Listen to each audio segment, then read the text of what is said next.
ना मंगल केतु अभी 28 जुलाई तक रहेंगे इकट्ठे। अच्छा। पहले 90 दिन मंगल नीच राशि में था, तो उसने अपना जो है काफ़ी काम कर दिया। अभी जब तक 28 जुलाई तक ये रहेंगे साथ में, ये घटनाएँ होती ही रहेंगी। लोग माने या ना माने, ये उनके आईक्यू पे डिपेंड है, but astrology is a science, 100% science है ये। बाबा बागेश्वर जो हैं बेसिकली उनका मैं मुरीद तो हूँ, जी। क्योंकि 25-26 साल की एज में ये जो लड़का आया है, इसने इतनी क्रांति की है। ये क्या है कि इल्यूशन क्रिएट करते हैं जिसको हम भ्रम कहते हैं। ये राहु और केतु का जो भ्रम है, यही भूत है। अदरवाइज कोई भूत नहीं है, कोई दैत्य नहीं होता, कोई भूत नहीं होता। दैत्य भी है तो हमारे अंदर है। तो रात को जो 3 बजे के बाद का समय है, वो साधनाओं के लिए बहुत अच्छा समय है। 10 महाविद्याओं का अध्ययन करना उसके लिए बहुत अच्छा समय है। मैंने मेरे कर्मों को धीरे-धीरे सही करता गया, मेरे एक्ट्स को मैं सही करता गया। आज की तारीख में मेरे हाथ में सिंपल देखिए 4 लाइनें हैं, और वो भी बड़ी प्रोमिनेंट लाइनें हैं इसके अंदर। उन्होंने बोला जी इंडिया और दुबई में फ़र्क क्या है? मैंने कहा आपके पास बिल्डिंगें हैं, आपके पास आर्किटेक्ट है, आपके पास स्पीड है, लेकिन आपके पास हमारी इंडिया का कल्चर नहीं है। आपके पास वो नदियाँ नहीं है, वो पहाड़ नहीं है, वो मेडिटेशन नहीं है। कल्पशास्त्री को कहते हैं जी कि जो मुर्दा होता है उसके अंदर वो बैठ के उसके ऊपर सिद्धि की जाती है, आग जला के रात के समय में। तो वो एक ऐसी विद्या है कि वो कान में आके कुछ बता के तो चली जाती है। महावीर ने घर छोड़ना था, और उसने अपने भाई से 50 बार परमिशन मांगी कि मुझे घर छोड़ने दो। उसकी शादी कर दी गई, ये अब तो नहीं छोड़ेगा। फिर भी वो बंदा अपनी उस सिद्धि के अंदर एक लगा रहा, और जो हाइट्स महावीर ने, बुद्ध ने जो हासिल की है फैमिली के साथ रहते हुए, ये लोग क्या हो कि नियो सन्यासी बन गए, घर में रह के सन्यासी बन गए। अब मान लो आपने इत्र लगाया, तो इत्र लगाने का मतलब आपने शुक्र को मजबूत कर लिया। अब शनि का उसमें पीरियड चल रहा है। शुक्र क्या है? शनि की प्रेमिका, वो अट्रैक्ट करता है उसको। इस कारण कहते हैं कि रात को खास तौर से लड़की को इत्र लगा के बाहर नहीं जाना चाहिए। तो वहाँ पे जब ये रात के समय जो चीज़ें आती हैं, ये जो अतृप्त आत्माएं जो मैंने बताया आपको शुरू-शुरू में घूमती हैं, उनको और तो कोई ठिकाना मिलता नहीं। वो रात को ऐसी ही जगह रहेंगी। एक जो लहर चलनी चाहिए ना, वो अब चलेगी इस पॉडकास्ट के बाद।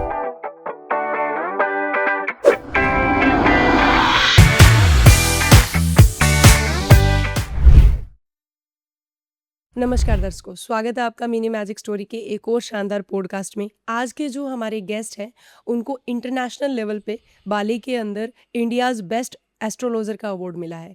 इनको लाइफ टाइम अचीवमेंट अवार्ड कई सारे इंटरनेशनल लेवल पे मिल चुके हैं। ये 8th नंबर का था। तो आज इनसे जुड़कर हम जानेंगे एस्ट्रोलॉजी से रिलेटेड बहुत सारे ऐसे मिथ्स जिनको लेकर हमारी गलतफहमियां थी, वो क्लियर करेंगे। साथ में ही भूत प्रेत से रिलेटेड जो भी भांति भांति की चर्चाएं रहती है, उनके ऊपर भी डिस्कशन करेंगे और जानेंगे ऐसे कौन से रेमेडीज़ है, ऐसे कौन से सुझाव है जिसके थ्रू हम हमारे ग्रह नक्षत्रों को सही कर सकते हैं। तो आज के जो हमारे गेस्ट हैं वो है डॉक्टर दिलबाग राय भाटिया जी। स्वागत है सर आपका हमारे पॉडकास्ट चैनल थैंक पे। यू। सर, सबसे पहला जो हमारा क्वेश्चन रहेगा आपसे, वो ये रहता है कि एस्ट्रोलॉजी, ज्योतिष विज्ञान जिसको हम बोलते हैं, उसके ऊपर एक बहुत ही छोटा-सा क्वेश्चन बनता है कि कई सारे लोगों को लगता है कि वो एक साइंस है, एक विज्ञान है, लेकिन वहीं पे कुछ नहीं, बहुत सारे लोगों को ऐसा लगता है कि ये एक अंधविश्वास है। तो सबसे पहला क्वेश्चन हमारा यही रहेगा आपसे कि आप इन दोनों में सही क्या है, आप उसको बताएँ? एस्ट्रोलॉजी जो है, शुरू से ही, सदियों से ही, नारद जी के समय से, सामवेद के समय से, तब से चली आ रही एक परंपरा है वेदों की। ये वेदों का छठा अंग है। लोग माने या ना माने, ये उनके आईक्यू पे डिपेंड है, but astrology is a science, 100% science है ये। क्योंकि जब आप ग्रहों की स्टडी करते हैं, आप 5-7 चेहरे अब हमारे सामने बैठे हैं, जो आपके चेहरे पे चमक है वो उसके पे नहीं है। जी। ये क्या है? ये आपकी लगन का कमाल है, यही एस्ट्रोलॉजी है। अगर ऐसा नहीं होता तो भगवान के पास कोई सॉफ्टवेयर नहीं था जो ऐसे करोड़ों शक्लें बना देता। It depends upon astrology, depends upon लगना चार्ट ऑफ योर हॉरोस्कोप। इसलिए एस्ट्रोलॉजी है, थी, रहेगी। एस्ट्रोलॉजी सिर्फ इंडिया में ही है या मतलब बाहर भी है? All over world. All over world है। ऑल ओवर वर्ल्ड हम जाते हैं, इंटरनेशनल सेमिनार्स में भी जाते हैं, जी। तो वहाँ पे इतने नॉलेजेबल पर्सन्स हैं और उनको एक ये इच्छा रहती है कि हम इंडियन एस्ट्रोलॉजर से मिलें, हम उनसे बात करें। उसका कारण क्या है कि हमारे इंडिया के पास, भारत के पास नदियाँ हैं, हमारे पास पेड़ हैं, हमारे पास मंदिर हैं, हमारे पास स्पिरिचुअलिटी है, वो उनके पास नहीं। उनके पास मांस है खाने को, उनके वहाँ हल्दी का पेड़, पीपल का पेड़ ये नहीं मिलेगा। जो नेचर को, इंडिया को ब्लेस किया है नेचर ने, या गॉड गिफ्ट है, वो किसी कंट्री में नहीं है। इसीलिए इंडिया रिलीजियन का और स्पिरिचुअलिटी का नंबर 1 टॉप पे आता है। अभी जो शुभांशु शुक्ला गए हैं जी। स्पेस में, जाके उन्होंने बताया कि इंडिया कितना बड़ा है। नक्शे में जो इतना सा बना दिया, इंडिया इतना नहीं है। इंडिया का देखिए, आपके इंडिया के तीनों कोण कैसे सी को टच करते हैं, और ऊपर जो टॉप है इंडिया का नॉर्थ, वो बाकी जो है अदर कंट्रीज, अदर जो हैं उनको टच करता है वो। तो इंडिया का एक चीज़ बिल्कुल डिफरेंट है। और मैं तो ये समझता हूँ कि हम लोग इंडिया में पैदा हुए हैं, ये हमारी किस्मत है। अगला जन्म भी इंडिया में ही होना चाहिए हमारा। सर, जन्म से एक और क्वेश्चन मेरे दिमाग में आया कि जो साइंस के बेसिकली दिमाग में नहीं आता, हमें ये आंसर मिला कि एस्ट्रोलॉजी एक साइंस है, ठीक है। लेकिन साइंस की एक चीज़ और दिमाग में नहीं आती है, और जो आज के यूथ की मैं बोलूँ कि एक बहुत बड़ा रहस्य या मिस्टीरियस पॉइंट रहता है कि ये जानना, भूत, प्रेत, दैत्य, पिशाच, ये 4 एक है, अलग-अलग हैं, ये होते भी हैं या नहीं भी होते? मतलब इनसे रिलेवेंट आप हमें क्लियर कीजिए सारी चीज़ें। भूत प्रेत का जहाँ तक सवाल है, 9 ग्रह होते हैं हमारे जी, और 12 राशियाँ होती हैं।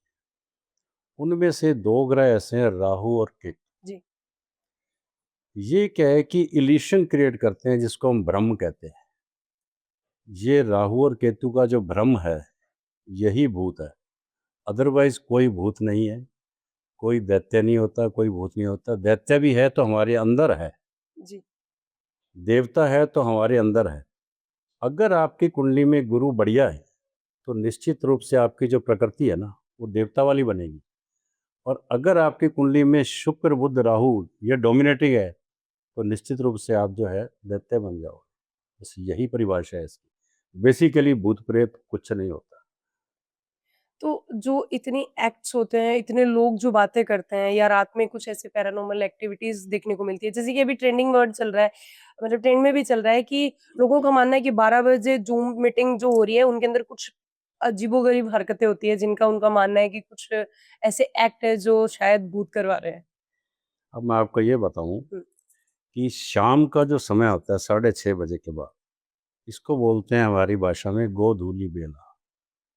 जब गायों की धूली उठती है, हुँ, हुँ। ये बड़ा शुभ समय माना जाता है।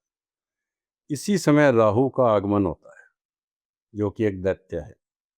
राहु, आपको पता है, अमृत मंथन के समय चोरी से उसने अमृत पिया और उसके बाद उसके पास कुछ कला आ गई। अदरवाइज राहु दैत्य था। तो जब वो देवताओं में उसको स्थान मिल गया, तो हर आदमी के अंदर कुछ ना कुछ राक्षस का पन आ जाता है। ठीक है। अगर आपका राहु नीच राशि का है, तो 100% आपके जो एक्ट जो हैं वो उसी अनुसार हो जाएंगे। आप ये मान के चलिए कि जो नेता होते हैं, उनकी कुंडलियों में हमेशा राहु प्रभावी रहेगा। जो वकील होगा, राहु प्रभावी रहेगा।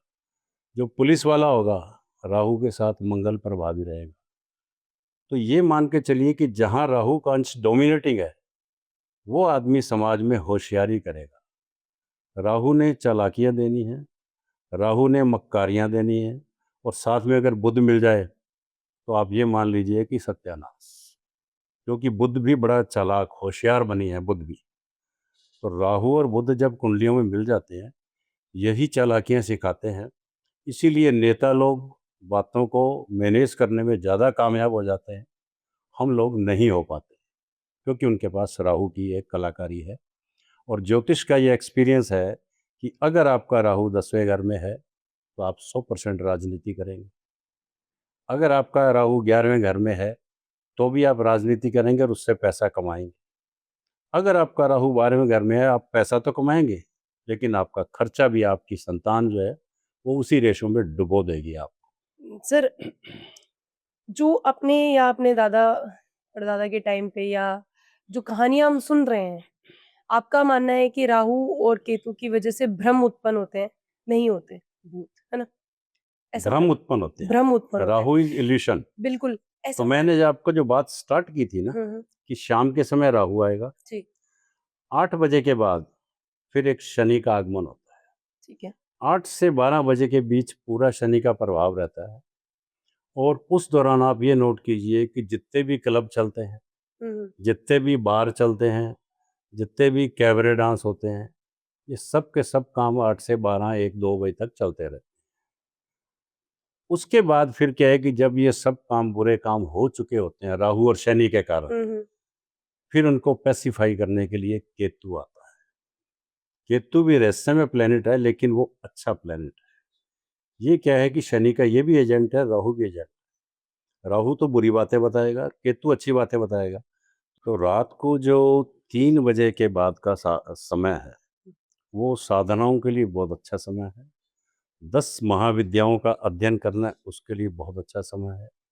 आपको पूजा पाठ करना है, आजकल जैसे अभी गुप्त नवरात्र चल रहे थे, तो सिद्धियां करनी है तो इन्हीं दिनों में होती हैं। ये सब केतु के कारण होती है। तो ये मान के चलिए कि शाम को 6:30 बजे से लेकर सुबह के 6:30 बजे तक आते आते आदमी की जो आसुरी प्रवृत्ति है, वो देवता में बदल जाती है। यही आपके क्वेश्चन का आंसर है, क्योंकि आदमी कब असुर बनता है और कब देवता बनता है। तो रात को तो उससे आप कुछ भी करवा लो, मर्डर करवा लो, चोरियां करवा लो, ये सारे काम उस शनि के टाइम में होंगे, जी। ये निश्चित है। 12 से 2 का टाइम जो भूतिया पीरियड माना जाता है 12 सबसे से ज़्यादा। 2 ये क्या है कि छाया ग्रह है, ठीक है। राहु भी और केतु भी। तो जैसे शाम को एक छाया आने लगती है, सूर्य जाता है, उसी तरह सुबह की जो चंद्रमा की एक जो बेला आती है, उसमें ठंडी किरणें आती हैं, फिर बाद में सूर्य आता है, तो वो सारा 12 से 2 बजे उसका एक प्रभाव आना शुरू हो जाता है। ये सारा एक किरणों का प्रभाव है। सौर मंडल में ऊपर से जो ग्रहों की जो किरणें आ रही हैं, वही हमें इफेक्ट करती है। क्योंकि बेसिकली मैंने आपको शायद पहले पॉडकास्ट में बताया कि 5 तत्व हैं ये, 5 एलिमेंट, अग्नि, पृथ्वी, वायु, जल, आकाश। ये ऊपर नेचर में भी वही हैं और हमारे अंदर भी वही है। तो किसी को वो किरणें किसी वे में इफेक्ट करती हैं, किसी को दूसरे वे में करती हैं। बात यही है। लेकिन this is total balancing of energy with in and outside of the body. वही माइंड को प्रभाव करेगी। अब माइंड को क्या चीज़ प्रभाव करेगी? जैसे आपके मान लो लगन में ही राहु बैठ गया, तो निश्चित रूप से जब सुबह सूर्य की पहली किरण आएगी और राहु से टकराएगी आप, तो सुबह उठते ही मैंने कितने लोग देखे हैं गुस्से में उठेंगे, हुँ। जैसे पता नहीं रात को क्या किया उन्होंने, जंग कर ली, क्या कर ली। और कुछ बड़े ठंडे स्वभाव में उठते हैं, उठेंगे, नदी में स्नान भी जैसे पहले ऋषि मुनि करते थे हमारे, तो बड़े काम एंड कूल होते थे, उनका दिन उसी हिसाब से निकलता था। ये डिपेंड करता है करोड़ों आदमियों की लगनें कैसी हैं, और उनकी सुबह कैसे शुरू होगी, उनकी रात कैसे शुरू होगी। आजकल आईटी सेक्टर का ज़माना आपको पता है, ये लोग सब 11-12 बजे तक जागते हैं, 1-1 बजे तक जागते हैं। वो पंजाबी में वो औरतें पूछती हैं, राती केड़े दफ्तर लग दे, चक्कर से है। वो औरतों को बेवकूफ़ बनाते हैं कि हमारी पार्टी है, दिन में काम करते हैं, रात को पार्टी करते हैं। तो वो ऑफिस का काम नहीं होता, ये सारे काम राहु केतु ही करवाते हैं। तो इसलिए डिपेंड ये करता है कुंडली के अंदर आपके ये जो 9 ग्रह मैंने बताए हैं, इसी में ही देवता है और इसी में ही जो है दैत्य छिपे हुए हैं। ठीक है। सर, ऐसा माना जाता है कि मतलब सबका ऐसा मानना है कि अगर हमारी एक पर्टिकुलर लाइफ स्पैन होती है, अगर उससे पहले अगर किसी की डेथ हो जाती है, तो वो प्रेत योनि में चले जाते हैं। क्या ये सच है? ये सच है। तो वो जो प्रेत योनि है, इसके अंदर ये वर्ल्ड है कहाँ? ये कहाँ चल रहा है? कहाँ रहते हैं ये लोग? प्रेत कहाँ उनका मतलब संसार क्या है? खाना-पीना, रहना, उनका भी तो एक अलग क्योंकि बहुत सारे लोग होते हैं, जिनकी डेथ एक particular life span accidental death हो जाती है। जब वो फिर ट्रांसफर हो गए प्रेत योनि में, तो उनका एक अलग ही तो संसार चल ही रहा होगा ना? बिल्कुल चल एक रहा अलग ही पैरेलल वर्ल्ड चल रहा होगा। है, बिल्कुल चल रहा उनका खाना-पीना, रहना और फिर उनका काम सिर्फ डराना, ऐसा क्यों? है। ये आपने बड़ा गहरा क्वेश्चन पूछा है। जी। इसका जवाब मैं दे पा रहा हूँ क्योंकि मैंने सोल थेरेपी का, एंजल्स का कोर्स किया है शिकागो से। ओके। अब इस पे इसीलिए क्या मैं होता है आपसे ये कि क्वेश्चन पूछा है। हाँ, इसका रिप्लाई ये है कि मान लो आज किसी की डेथ हो गई, और वो अपने काम में लगा हुआ था और उसका वो काम पूरा नहीं हुआ और उसकी पहले ही जीवन यात्रा खत्म हो गई। तो वो क्या होता है कि जितना उसका टाइम बचा हुआ है नेक्स्ट बर्थ के लिए, हम्म, उस पीरियड में उस सोल को कहीं ना कहीं भटकना पड़ता है। सोल्स को ऊपर जाके बैकुंठ धाम कह लो, शिव धाम कह लो, ब्रह्मलोक कह लो, वहां पे सीधा प्रवेश कभी नहीं मिलता। डेथ के बाद भी जब सतोपंथ से यहाँ से हमारी आत्मा निकलती है और ऊपर की ओर जाती है, तो भी उसको सीधा प्रवेश वहां पे नहीं मिलता। स्वर्ग और नरक जिसको दो दरवाजे बोलते हैं, वो यही है। वहां पे हम बोलते हैं चित्रगुप्त लेखा देखा देखता है, यहाँ पे हम बोलते हैं राहु केतु। तो ये जो शनि है, इसके दो एजेंट हैं। राहु बुरे कामों की रिपोर्टिंग करता है, केतु अच्छे कामों की रिपोर्टिंग करता है। तो ये जो रिपोर्टिंग शनि को मिलती है, शनि सौर मंडल का जज है, न्यायाधीश है। ये हाथ में तराजू लेके बैठा है और जैसे आपके कर्म है वैसा ही दंड दे। अब बात यह रही कि आपकी अगर डेथ हो गई पूर्व जन्म में और आपको मान लो 10 साल बचे, 2 साल बचे, 1 घंटा बचा, उतना ही पीरियड उस सोल को भटकना पड़ेगा। तो वो जो सोल भटकती है, उतना पीरियड या तो वो घर के जो आदमी हैं जिनके साथ वो रही है, या तो उनके साथ रहना चाहती है तो वो परेशान करती है, या फिर अगर उस घर में उसको सम्मान नहीं मिलता उस सोल को, तो वो कहीं और चली जाती है। तो वो जो एक राहु केतु की अज्ञात छाया उस घर में पड़ती है या दूसरे घर में पड़ती है, वही आपके भूत प्रेत बन जाते हैं। वस्तुतः वो ना तो नुकसान करेगी, ना वो किसी को तकलीफ देगी। ये जितने भी आत्माएं हैं, ये अपनी अपनी एक कंसीवमेंट के लिए एक कोख को ढूंढती हैं। ओशो को आपने कभी सुना हो तो आप ये देखिए कि ओशो ये बोलते हैं कि 2500 साल लग जाते हैं एक आत्मा को प्रवेश करने के लिए। बुद्ध और महावीर रोज पैदा नहीं होते, हम्म, वो 2 या 2,500 साल में एक ही पैदा होता है। उतने साल वो सोल क्या है कि वेट करती है, वो ये इंतजार करती है कि मेरे लायक कोख या वोम्ब कौन सी है जिसमें मैं जाऊंगी। वो माँ की तलाश करती है, तब जाके उस जो पुण्य सोल है उसको जगह मिलती है। अदरवाइज ये जो दूसरी सोल हैं जिसको हम इविल सोल्स बोलते हैं, वो तो भटकती रहती है। उनका कोई वो नहीं है कि उनको कहाँ जगह मिलेगी। उनके लिए ऊपर के गेट तो तभी खुलेंगे जब वहाँ से वो चित्रगुप्त जो है वो हिसाब करेगा। तो वो ना आपने देखा ना मैंने देखा, लेकिन जो हमारे ग्रंथ बोलते हैं कि चित्रगुप्त जो है यमराज को उनको रिपोर्टिंग करता है कि ये डीआर भाटिया आ गया, इसने इसके साथ ठगी करी, इसके साथ चोरी करी, इसी भाटिया ने इन लोगों के काम बनाए, गरीबों की हेल्प करी। तो वो उसके अनुसार मेरी बैलेंस शीट बनेगी और मुझे फिर प्रवेश मिलेगा कि मुझे आगे ब्रह्मलोक में जाना है या वापस धरती पे आना है। इसीलिए गीता भी कहती है, हम भी कहते हैं कि अपने कर्म कम से कम ठीक रखो। अगर हमारे कर्म ठीक हैं तो जीना भी ठीक है और मरना भी ठीक है। अब यहाँ मैं फिर इसको एस्ट्रोलॉजी से रिलेट करूँगा। हम्म, 12वां घर होता है मृत्यु का, डेथ का। अब जिन लोगों के 12वें घर में कुंडलियों में गुरु पड़ा हुआ है, केतु पड़ा हुआ है, वो सीधे मोक्ष को जाते हैं। ये अध्ययन की बात बता रहा हूँ। जिन लोगों के छठे घर में केतु गुरु आ जाते हैं, उन लोगों को सिद्धियाँ मिलती हैं। सिद्धियाँ कैसी? सिद्धियाँ ये नहीं कि यूँ सिर हिला रहे हैं और वो हिला रहे हैं, दैट इज़ नॉट सिद्धि। सिद्धि ये है कि वो आदमी अपने आप में घर के अंदर रहते रहते ही एक नियो सन्यासी हो जाता हम्म, है। महावीर ने घर छोड़ना था और उसने अपने भाई से 50 बार परमिशन मांगी कि मुझे घर छोड़ने दो। उसकी शादी कर दी गई, ये अब तो नहीं छोड़ेगा। फिर भी वो बंदा अपनी उस सिद्धि के अंदर एक लगा रहा। और जो हाइट्स महावीर ने, बुद्ध ने जो हासिल की है फैमिली के साथ रहते हुए, ये लोग क्या हो कि नियो सन्यासी बन गए, घर में रह के सन्यासी बन गए। तो जब वो बन सकते हैं तो हम भी बन सकते हैं। तो आखिर एक दिन महावीर के भाई ने बोल दिया कि चल तू चला जा, तेरा घर में मन तो लगता नहीं, यू कैन गो। वो कहता अब क्या जाना, जिस महावीर ने जाना था वो तो गया, वो तो जा चुका है कब का। हम्म, अब मुझे भेजो या ना भेजो। ये छठे घर के कमाल है, केतु के और गुरु के। तो 12वें घर में अगर आपका गुरु और केतु है तो ये मान के चलिए कि जिसका मरना अच्छा तभी होगा अगर उसका जीना अच्छा हो तो।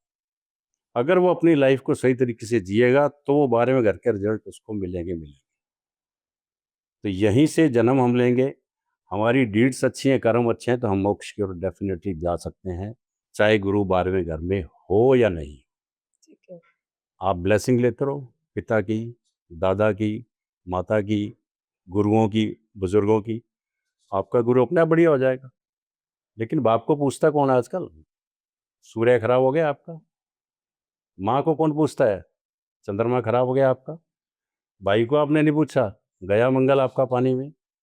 पत्नी को टॉर्चर किया, शुक्र गया आपका। किसी नीच व्यक्ति को आपने गालियां निकाल दी, शनि गया आपका। किसी साधु संत को आपने लात मार के घर से निकाल दिया, बृहस्पति गया आपका। ये पोजीशन आपके हाथ में है, ग्रह स्ट्रॉन्ग करना। कैसे करोगे? वही जिंदगी है।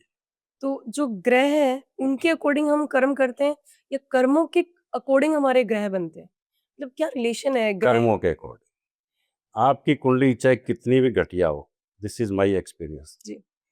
आपके कर्म अगर डीड सही हैं तो यहाँ मैं गीता को फॉलो करता हूँ। ये एक हाथ है, इस हाथ में 20 साल पहले बिल्कुल कटा फटा एक इंट्यूशन आया, किसी ने बोल दिया कि इसको हटाओ यार, ये कोई हाथ थोड़ी है। उसी दिन मैंने डिसाइड किया कि इन लाइनों को मैं हटा के रहूँगा। और मैंने मेरे कर्मों को धीरे धीरे सही करता गया, मेरे एक्ट्स को मैं सही करता गया। आज की तारीख में मेरे हाथ में सिंपल देखिए 4 लाइनें, और वो भी बड़ी प्रोमिनेंट लाइनें हैं इसके अंदर। ये मेरा गुरु के ऊपर स्वस्तिक बना हुआ है, जो कि 1000 में से एक हाथ में होता है। This is my will power. ये पहले नहीं था। मेरा गुरु 12वें घर में नहीं है, लेकिन मेरा गुरु जन्म का चौथे घर में था, अभी भी है। चौथा घर होता है मासिस का, जनता का। वो ये चाहता है कि इस बंदे की जनता में इमेज ऐसी बने कि ये गुरु के तुल्य देखा जाए, लोग इसको गुरु माने। गुरु होने से कुछ नहीं होता, लोग माने। चौथा घर जनता का है। तो आई थिंक अब मैं 70 के पास हूँ और मुझे वो मान्यता मिल रही है। जिस हिसाब से मुझे ऑफर्स आते हैं, सम्मेलनों में जाता हूँ, स्पीच देता हूँ, कोई ज़्यादा फीस मैं नहीं लेता, और काफ़ी जगह मैं चैरिटी भी करता हूँ, फ्री डोनेशंस भी करता हूँ। It is sufficient for me. तो डेट्स को आप भी चेंज कर सकते अच्छा, हैं। मतलब कर्म सही हैं कर्म तो से आपके ग्रह अपने आप बदल जाएंगे, ये मैं बताना चाह रहा हूँ। जरूरी नहीं आपके अच्छे ग्रह हों तो भी आप खराब हो सकते हैं, और आपके खराब ग्रह हों तो भी अच्छे हो सकते सारा खेल कर्मों हैं। का। Depends upon your deeds. ये जितने भी मतलब 12 ग्रह हैं हमारे, है ना? हर एक ग्रह 9 ग्रह 12 राशि। 12 राशि हैं और 9 ग्रह हैं, ठीक है। तो इनमें विलेन सिर्फ शनि को ही क्यों माना जाता है? मतलब साढ़े सती लगी, शनि की महादशा लगी, शनि का ये हो गया, शनि मतलब शनि ऐसे मतलब क्यों पीछे पड़े रहते हैं? ये इसलिए ऐसा है जी कि शनि ग्रह बेसिकली हो गया लंगड़ा। इसकी माँ ने इसको खाना खिलाया, इसने खाने की थाली को पैर मार दिया। इसकी माँ का नाम था छाया। सूर्य की 2 पत्नियां थी, संज्ञा और छाया। तो माँ ने इसको तब शाप दिया था कि जिस पैर से तू ठोकर मार रहा जा, तू आज से लंगड़ा हो जा। शनिश्चर हो गया ये। और भी शनि की कई कहानियां हैं। शनि एक राशि में 2.5 साल चलते चलते 12 राशियों में 30 साल के बाद आता है। इसलिए शनि का नाम शनिश्चर है। ये बहुत स्लो चलता है। अब गुरु जो है वो 13 साल के बाद आएगा। आपका जो शुक्र है, इसकी 20 साल की दशा है। तो ये शुक्र मंगल सूर्य ये तो सारे एक एक महीने में घूम के वापस आ जाते हैं। कोई 40 दिन में, 45 दिन में। चंद्रमा 2.25 दिन में आ जाता है। अब चंद्रमा से आप ले लो, आपकी मेंटलिटी रोज चेंज होती है। आप आज तो बड़े खुश लग रहे हो, कल आप दुखी हो जाओगे, आपकी बेटी बीमार होगी। तो वो कारण क्या है? चंद्रमा ने आपको प्रभावित कर दिया। चंद्रमा हमारे मन का कारक है। लेकिन ये जो शनि है, इसकी चाल सबसे मंद होती है। लेकिन शनि के अंदर एक क्वालिटी है कि शनि सौर मंडल का सबसे खूबसूरत ग्रह है। इसके पास 10 चांद है, अपने मून है। धरती के पास तो एक ही है। तो 10 चांद लेके समझ लो कि जो ये नीले रंग का प्लेनेट है, जब ये गैलेक्सी में चमकता है ना, तो इसके आगे सूर्य, गुरु, मंगल, ये सब पीछे रह जाते हैं। लोग शनि को समझते नहीं है। और जो आदमी शनि के साथ है वो बड़ा डिसिप्लिन वाला आदमी होगा, ये मान के चलिए। संसार में जितने भी इंट्रोवर्ट आदमी हैं, जितने भी सन्यासी आदमी हैं, शनि के साथ गुरु मिलेगा वो ही सन्यास दे सकता है, शनि, और कोई प्लेनेट नहीं दे सकता। इसलिए शनि के बारे में पहली बात तो एक धारणा गलत है कि शनि खराब है। दूसरा ये है कि इसकी डैया और जो साढ़ सती आती रहती है, ये क्या है कि 2.5 साल और 7.5 रहती है। तो आज की तारीख में सिंह राशि पे डैया चल रही है, धनु पे चल रही है, और मेष राशि पे साढ़ सती चल रही है। तीनों अग्नि तत्व की राशियां हैं। तो जिन जिन पे ये चल रही है वो थोड़े बहुत इफेक्ट हो सकते हैं, प्रोवाइडेड कि उनकी कुंडली में शनि अच्छा नहीं हो। तो मान लो शनि नीच का है तो खराब करेगा, अदरवाइज शनि खराब नहीं करता। शनि का नीलम के बारे में बड़ा लोगों को कन्फ्यूज़न रहता है। नीलम पहन लेंगे पता नहीं क्या हो जाएगा, कहीं यहाँ से जाते ही एक्सीडेंट हो जाएगा। ऐसा कुछ भी नहीं होता। मेरे पास तो कोई 500,000 नीलम तो कहीं ना कहीं मिल ही जाएंगे चलते फिरते। मुझे तो कुछ नहीं हुआ। लोग सोचते हैं इसमें कोई RDX फिट किया हुआ, कुछ भी नहीं है। तो शनि बेसिकली सबसे बढ़िया खूबसूरत ग्रह है सौरमंडल का, और शनि डिसिप्लिन देता है। इसलिए शनि के बारे में अगर कोई डरता है तो मुझे कॉल करे, मैं कुंडली देख के बताऊंगा कि आपकी कुंडली में शनि का इफेक्ट क्या आ रहा है। भ्रांति मत रखो दिमाग की। दूसरा सर ये मांगलिक दोष जिनमें होता है, उन लोगों के लिए ऐसे मिथ्स रहता है कि जिनके मांगलिक दोष रहता है आफ्टर मैरिज ये बहुत मतलब उनका लाइफ जो मैरिज लाइफ है वो काफी पजल और क्रैश कर जाता है, खराब हो जाती है। ये भी सही है या सिर्फ ऐसे मिथ्स है? मांगलिक दोष के लिए मंगल को बदनाम कर दिया है। हाँ। सबसे बड़ी बात यह है कि मंगल जब 1, 4, 7, 12 इन घरों में आता है तो मंगल दोष क्रिएट तो करता है, 8 में भी करता है। साउथ इंडिया के अनुसार सेकंड में भी करता है, सेकंड हाउस ससुराल का होता है। लेकिन ये क्या है कि इतना ज़्यादा खराब नहीं करता। अगर दूसरी कुंडलियां मैंने देखी हैं, उनमें अगर केतु और राहु है पति पत्नी के घर में, या राहु के साथ सूर्य है, या सूर्य के साथ शनि है, वो लोग ज़्यादा इफेक्टेड होते हैं बजाय मंगल के। मंगल का इफेक्ट जरूर आता है, इसमें मैं डिनाई नहीं करता हूँ। वो इतना इफेक्ट आता है कि जैसे किसी लड़की की अर्ली एज में शादी कर दी गई और उसके साथ में घर में मंगल पड़ा हुआ है, या तो नीच का या किसी और दुष्प्रभाव में पड़ा हुआ है, तो ऐसी लड़की शास्त्रों में लिखा गया बाल विधवा हो जाती है। और कुछ लड़कियां खुद ही, हम रोज न्यूज़ पढ़ते हैं कि मंदिर गए देखने, दर्शन करने गए शादी के वक्त तो एक्सीडेंट में डेथ हो गई। अभी रिसेंटली हवाई जहाज क्रैश हो गया। तो इतनी अच्छी बेचारी एक लड़की थी, वो खुशबू, पति से मिलने जा रही थी, पहुंच नहीं पाई। ये सारे मंगल दोष के इफेक्ट होते हैं। मंगल क्या है बेसिकली, ये गति का कारक है। इसको बोलते हैं जल्लादे फलक, यानी आसमानी हत्यारा। ये मारता तो जरूर है, लेकिन ये डिपेंड करता है कि आपकी कुंडली में मंगल किस तरह का है। नीच राशि में है, उच्च राशि में है, 8वें घर में है, उसके इम्प्लीकेशंस क्या है, 7वें में है तो उसके ऊपर कौन कौन से अदर ग्रह उसको इफेक्ट कर रहे हैं, उसके ऊपर डिपेंड करता है। मंगल का अब आप ये देखिए कि एक तो गोली लेके हमारा फौजी बैठा है, उसको तो हम मेडल देते हैं कि इसने मारा दुश्मन को, खून तो उसने भी किया। और एक डाकू है, घर में घुसा, पकड़ा गया, मालिक को मार के चला गया, खून उसने भी किया है, उसको सजा मिलेगी। तो हर ग्रह दो तरह के जो नेचर रखता है। अब ये डिपेंड करता है, वही गीता वाली बात, आपका एक्ट क्या है। अगर आपका एक्ट देश के लिए है तो यू आर हीरो, अगर आपका एक्ट चोरी डकैती का है यू आर जीरो। नहीं सर, ये बात तो सही है। लेकिन आपने बोला कि कर्मों से हम ग्रह दशा चेंज कर सकते हैं। ग्रह कैसे भी हो, अगर हमारे कर्म सही है तो फिर हमें कुछ भी डरने की ज़रूरत नहीं है इन ग्रहों से। चाहे वो शनि हो, राहु हो, केतु हो, व्हाटएवर कोई भी सा भी हो। हम्म। तो फिर जो आप एस्ट्रोलॉजी में रेमेडी देते हैं, ये स्टोन्स वगैरह पहनने के लिए देते हैं, इनकी वजह से कैसे फिर ग्रह नक्षत्र सही हो जाए? हम सिर्फ कर्मों-कर्मों से ही खेल लेते हैं। कर्मों से ये सब पूरा खेल नहीं होता। आपकी कुंडली में ग्रह कितने अंश का है, 1 से 30 डिग्री तक ये होता है। अगर 1 से 5 या 60 डिग्री में कोई ग्रह बैठा है गुरु को छोड़ के, वो माना जाएगा बाल अवस्था में। फिर 5 से 15 तक वो युवावस्था में है, उसके बाद वो वृद्ध अवस्था में है। कई ग्रह मृत अवस्था में भी होते हैं। तो पहली चीज़ तो ये देखना है कि आपकी कुंडली में ग्रह कितने अंश का है। और आपकी नॉलेज के लिए ये भी बता दूं कि ये जो ग्रह हमारे को मिले हैं, जो लोग समाज में पीड़ा उठाते हैं, कष्ट उठाते हैं, ये हमारी पिछली बैलेंस शीट है। तो बैलेंस शीट के आधार पे अभी जैसे बच्चे का जन्म हुआ, आज की तारीख में मंगल और केतु एक साथ चल रहे हैं सिंह राशि के अंदर।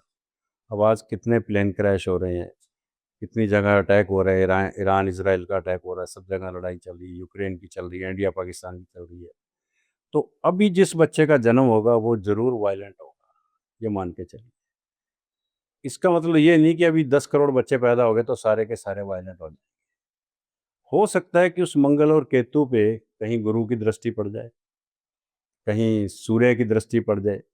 अगर सौम्य ग्रहों की दृष्टियां उस मंगल और केतु पे पड़ जाती हैं तो उसका बुरा प्रभाव नहीं भी आएगा, क्योंकि ये तो ग्रहों का खेल है। चंद्रमा आज यहाँ पे अभी कन्या राशि का चंद्रमा है, कल को वृश्चिक का आ गया। अब वृश्चिक का चंद्रमा अगर परसों बच्चे का आ गया तो चंद्रमा नीच का हो गया, उसका मन तो वैसे कंट्रोल नहीं है। ऊपर से सिंह राशि में मंगल केतु आ गए, वो लड़का श्योर वायलेंट हो जाएगा, चाहे वो लड़की हो चाहे लड़का हो। ये डिपेंड करता है जो हमारे चारों ओर ग्रह रोटेट हो रहे हैं उनका, आपका जन्म का जो नेटल चार्ट बोलते हैं जिसको, वो क्या है। अब भी मान लो 4 बजे बजने वाले हैं और अभी जो कुंडली बनेगी वो डिफरेंट बनेगी, 5 बजे डिफरेंट बनेगी, क्योंकि 1 घंटे बाद जो कुंडली बनेगी वो सिंह लगन की बनेगी। तो सिंह लगन की कुंडली बनेगी, उसमें तो लगन के अंदर आ गए मंगल केतु। एक कुंडली बनी 2 घंटे के बाद, उसमें तीसरे घर में आ गए वही मंगल केतु, ग्रह तो सेम है। अब तीसरे घर में जिसके आए वो तो पराक्रम वाला आदमी होगा, वो अपने पराक्रम से फैक्ट्रीज भी लगाएगा। जिसके लगन में है वो दूसरे का मर्डर भी करेगा। ये डिपेंड करता है कि ये 12 ग्रह घूमते कहाँ है। और जो लेकिन ये स्टोन्स वगैरह पहनते हैं, ये कैसे? ये इनकी ग्रेविटी को कम या ज़्यादा करते हैं। आपकी कुंडली में जितने भी नीच ग्रह हैं उनको हम ये कहते हैं कि इनका दान करो आप। और जो हमारे उच्च ग्रह हैं उनके हम स्टोन्स भी पहनाते हैं ताकि उनकी उच्चता बनी रहे, आदमी की मेंटलिटी खराब नहीं हो। अब मान लो मेरा कुंडली में गुरु उच्च का है तो मैं इसको धारण करूंगा। अब ये एक स्टोन मैंने पहन रखा है, इस पर एमेथिस्ट बोलते हैं। ये स्टोन क्या है कि इंट्रोवर्ट करता है आदमी को। किसी को अगर मान लो इंट्रोवर्ट होना है और किसी को मेडिटेशन करना है और घर में रह के ही सन्यासी बनना है, तो अगर ये स्टोन वो कटेला धारण करता है, इसका हिंदी में बोलते हैं, तो निश्चित रूप से ये जो सुपर नेचुरल पावर्स हैं ये अपने साथ अटैच करती है। और जिसने कटेला पहना हुआ है उसके पास भूत प्रेत वैसे भी नहीं आते, ये भी आपको बता दें। जिसने टाइगर पहन लिया, सवाल ही नहीं आपके ऊपर कोई अटैक कर जाए, बाल बाल बच जाओगे। कल ही मेरे रूम के अंदर कांच गिरा यहाँ से ऊपर का, पीछे खिड़की का, बिना किसी कारण के। कुछ नहीं, मैं सिर्फ एक बुक लेने जा रहा हूँ, इतनी जोर से होके गिरा वो। मुझे समझ नहीं आया कि सुपर पावर ने उसको गिराया, लेकिन मैं बच गया। तो मैं कहता हूँ इसको सैल्यूट है कि शायद मुझे बचा लिया ऐसे। ये टाइगर का काम है। इसलिए ये भी चीज़ें इफेक्ट करती हैं। सही बात है। भूत प्रेत का जिस दिन हवाई जहाज क्रैश हुआ मुझे बहुत लोगों ने कहा कि सर आप क्यों जा रहे हो फ्लाइट में, ऐसा हो रहा है वैसा हो रहा है। मैंने कहा मेरी कुंडली में उच्च का मंगल है भाई, मुझे कोई परेशानी नहीं है। मैं आज का चौगड़िया देख के यात्रा कर रहा हूँ, मुझे कोई परेशानी नहीं है। लेकिन ये ज़रूरी नहीं है, होने को हो भी सकती है, बट मेरी विल पावर है। मैं ये जानता हूँ कि मेरी विल पावर से जो मैं काम कर रहा हूँ, या मेरे पास सुपर नेचुरल पावर्स हैं मेरी, वो मुझे प्रोटेक्ट करती है। यही एंजल्स हैं, वो एंजल्स हुँ, हुँ। जिनको ऊपर प्रवेश मिल गया। हुँ, हुँ। वो एंजल्स नहीं जो नीचे भटक रही है। यही आपके उस क्वेश्चन का जवाब भी यही है। हाँ, हाँ। ये एंजल्स अपने को फेवरेबल सपोर्ट भी करती है और हर जगह बचाएंगी आपको। जब भी आपके साथ कोई एंजल अटैच हो गई, आपको बचाएगी बचाएगी। एंजल हैं सबके पास, लेकिन कोई महसूस नहीं कर पाता उनको। इसके लिए भी एक बहुत बड़ी पावर चाहिए, एनर्जी चाहिए। मेडिटेशंस भी, यस। बिल्कुल। सर, ये प्लेन क्रैश हुआ था, तो क्या इसकी भविष्यवाणी नहीं की जा सकती थी? क्या पता था लोगों को? बहुत भविष्यवाणी आई है। डॉक्टर एच एस रावत की आई है, मेरी आई है, जी डी वशिष्ठ की आई है। काफ़ी लोगों ने इसको दिया है, यूट्यूब्स पे हमारे पड़ी हैं भविष्यवाणियाँ। आपने पहले प्रेडिक्ट बिल्कुल, किया? मेरे ग्रुप में तो पहले डला हुआ था, डिवाइन लाइफ ग्रुप के अंदर, ओके। कि जो मंगल इस तरह से आ रहा है, इंडिया पाकिस्तान का वार होगा। 4 दिन बाद क्या होगा मैं कह नहीं सकता, क्योंकि उसमें वार की भविष्यवाणी करने से थोड़ा-सा लोगों का मोरल डाउन होता है, या हमें भी गवर्नमेंट पूछ सकती है कि आपको क्या पता है अटैक होना है। हुँ। लेकिन हम लोग अपने ग्रुप्स में पहले डाल देते हैं इसको। और ये प्लेन क्रैश वाला? ये तो मैंने बताया ना, मंगल केतु अभी 28 जुलाई तक रहेंगे इकट्ठे। अच्छा। पहले 90 दिन मंगल नीच राशि में था, तो उसने अपना जो है काफ़ी काम कर दिया। अभी जब तक 28 जुलाई तक ये रहेंगे साथ में, ये घटनाएं होती ही रहेंगी। पास्ट में भी मंगल केतु जब मिले हैं, मेरे पास पूरा इतिहास है इन चीज़ों का, तब तब ही वार भी हुई है, तब तब प्लेन क्रैश भी हुए हैं। अब आप ये और क्या देखिए, चीजें होने की प्रोबेबिलिटी इस ईयर के अंदर? मर्डर होंगे, किसी प्रोमिनेंट लीडर का मर्डर भी हो सकता है, आग लगेगी बिल्डिंगों के अंदर, खड़े खड़े बिल्डिंगें गिर जाएंगी। कल ही शिमला में एक बिल्डिंग गिरी है, आप न्यूज़ सुनो। वो क्या है? प्रॉपर्टी है, प्रॉपर्टी मंगल है। ये 2025 का ईयर ही ऐसा है क्या? ये पूरा ईयर ऐसा है। इस क्यों? साल का अंक भी मंगल है, 9 अंक जो बनता है वो मंगल है 2025 का। हम्म। तो अभी तक लोगों ने तो अभी तक की भविष्यवाणी करी है। मैं ये बोलता हूँ कि सितंबर तक ऐसे रहे। इस साल किसी को भी रिलीफ मिलने वाला नहीं है।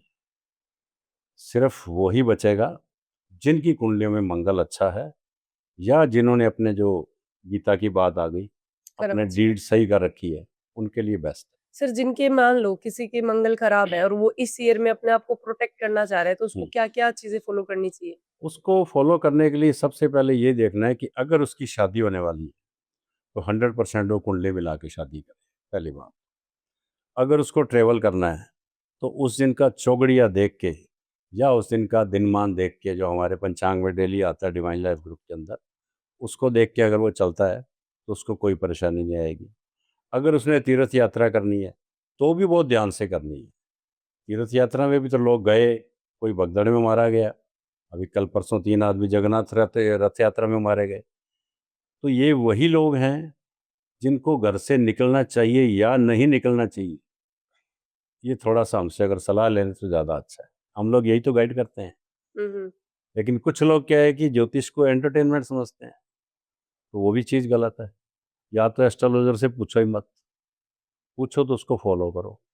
कैसे पहचानोगे एक अच्छा एस्ट्रोलॉजर है, क्योंकि आजकल तो। आप एस्ट्रोलॉजर के पास जाओ, जी। आपको उसके मतलब डीड से पता लग जाएगा, उसकी बातचीत से पता लग जाएगा सर, आज के कि ये आपको कितना डराते डरा बहुत रहा हैं। है। यस, कितना डरा रहा है। मैं हिंदुस्तान के 80% ज्योतिषियों के खिलाफ इस बात के लिए, क्योंकि एक तो इतने महंगे स्टोन सजेस्ट करेंगे बिना मतलब। दूसरा, अगर उनको पता लग गया कि इसकी माँ बीमार है या इसकी बीवी बीमार है, ऐसा उसको डराएंगे कि ये कराओ सर, ये महामृत्युंजय आपने नहीं कराया तो कुछ भी हो सकता है। वो आदमी डरता हुआ 50-60 हज़ार लाख रुपया कहीं ना कहीं दे देगा। और आजकल के एस्ट्रोलॉजर्स, मैं नाम किसी का नहीं लेता, लाखों रुपए लूट रहे हैं, ऐसे करोड़ों रुपए लूट रहे हैं, और वो जेल भी जा चुके हैं। नाम हम किसी का नहीं लेंगे। लेकिन ये निश्चित है कि ज्योतिष के नाम पे बहुत ज़्यादा लूट मची हुई है। ज्योतिष के अंदर ऐसी ऐसी लेडीज़ आ गई हैं, ऐसे ऐसे लड़के आ गए हैं, जिनकी आप ड्रेस देख लो तो आप हैरान हो जाओगे। और सुबह भी एक वीडियो मैंने शॉर्ट देखा था, इतनी गंदी ड्रेस पहन रखी है और वो भविष्यवाणी कर रही है। वो क्या कह रही है कि आपका अगर पति के साथ नहीं बनती रात को तो आप ऐसा करो, अपने पति को एक पैक पिला दो वाइन का, उसका शुक्र मजबूत हो जाएगा। ये कहाँ की भविष्यवाणी?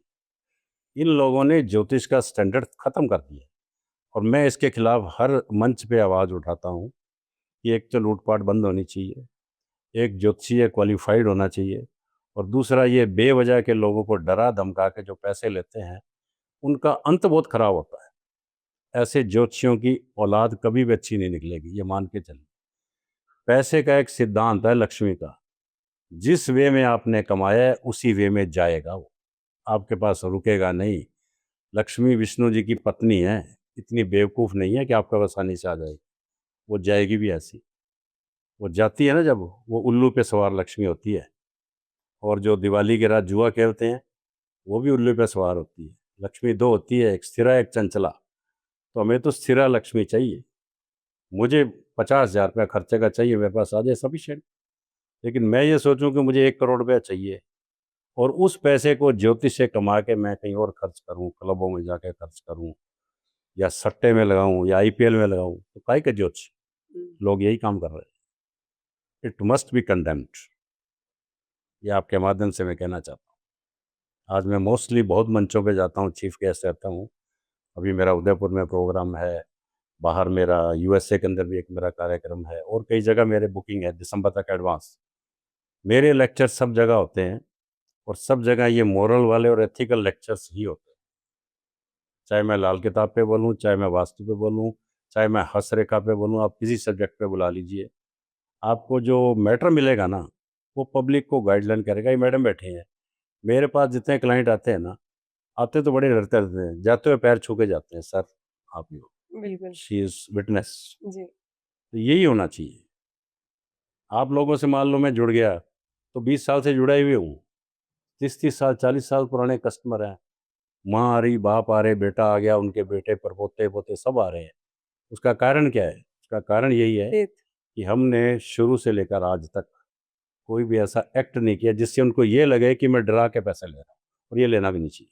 सही है। अभी आपने लक्ष्मी की बात की तो एक नॉर्मल सा क्वेश्चन है कि व्यूअर्स भी ये जानना चाहेंगे कि लक्ष्मी को प्रसन्न कैसे करें? मतलब हर कोई स्थिरा लक्ष्मी को अपने पास रखना चाहता है। हुँ। तो ऐसी क्या रेमेडी है जो एक नॉर्मल लोग फॉलो करे और जिससे लक्ष्मी खुश हो जाए?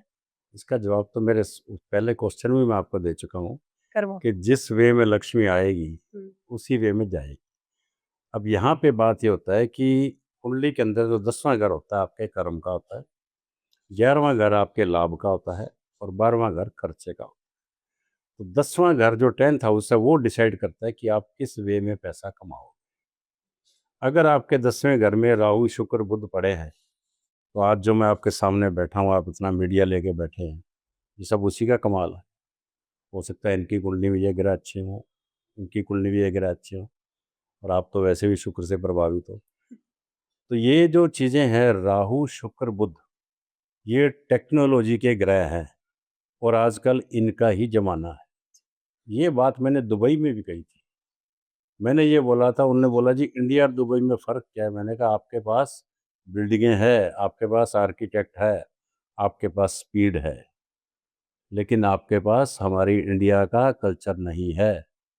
आपके पास वो नदियाँ नहीं है, वो पहाड़ नहीं है, वो मेडिटेशन नहीं है, वो सुबह उठना आपके नसीब में नहीं है। आप लोग 11 बजे उठते हो, आपका सूर्य रह कहाँ गया? सूर्य महाराज इंतज़ार नहीं करते आपका 12 बजे तक। वो तो कहते हैं 5 बजे से पहले अर्घ्य दो तब कबूल होता है, ऐसे कबूल नहीं होता। लोग उठेंगे 9 बजे तक लोटा पानी का दे रहे हैं सूर्य, सूर्य के पास कमी है क्या कोई पानी की? लेकिन वो गलत है वो। यही एक कारण है कि उनके पास लक्ष्मी नहीं आती। तो आपके क्वेश्चन का जवाब यही है कि ये जो आपकी कुंडली में 8-9 ग्रह दुबई में हैं, तो बहुत पैसा बताते हैं सर। पैसा है, शांति कहाँ है? हाँ, कहाँ है? शांति। शांति नहीं है वहाँ पे। जितनी मतलब फैमिलीज़ वहाँ टूट रही हैं, आप साल 2 साल में कपड़ों की तरह अपनी बीवियाँ बदल रहे हो, वो क्या वो शांति है? एक वाइफ़ के साथ इंडिया का एक आदमी पूरी ज़िंदगी निकालता है, 50 साल निकालता है, और मरने के बाद भी अपनी वाइफ़ को मेरी तरह याद करता है। सही ये बात। प्यार होता है। वो प्यार दुबई में नहीं मिलेगा आपको। This is the difference. हुँ। तो वो लक्ष्मी है। नारी की जहाँ पूजा है, ये शास्त्रों में लिखा है, उस घर में देवता निवास करते हैं। तो इसलिए अगर आपके घर में नारियों की पूजा हो रही है, मैं ये नहीं कह रहा कि आप नारी के पैर दबाओ। अगर आप उसको ड्यू रिगार्ड दे रहे हो, तो आपकी लक्ष्मी कहीं जाने वाली नहीं है, ये मान के चलिए। और इसी के साथ एक चीज़ और भी है, आपके घर का वास्तु भी मैटर करता है। अगर आपके घर में नॉर्थ साइड में आपने कहीं कोई यूरिनल्स बना दिए हैं, लैट्रिन्स बना दिए हैं, किचन बना दिया है, सीढ़ियाँ बना दी है, तो 100% लक्ष्मी जाएगी आपकी, रुकेगी नहीं। तो इसलिए वास्तु का बहुत बड़ा रोल है इसके अंदर। वास्तु के अनुसार अगर आप अपना मकान बना लेते हैं, और जहाँ-जहाँ जो देवता है उनको यथास्थान बिठा देंगे, तो लक्ष्मी अपने आप आएगी। कोई दिक्कत ही नहीं है लक्ष्मी। लक्ष्मी तो बड़े आराम से आती है। कमाना बहुत आसान है, उसको हुँ, रोकना मुश्किल है। मुश्किल है। देवता की अभी आपने बात की, देवता में भी मतलब ऐसे अलग-अलग वर्ड आते हैं।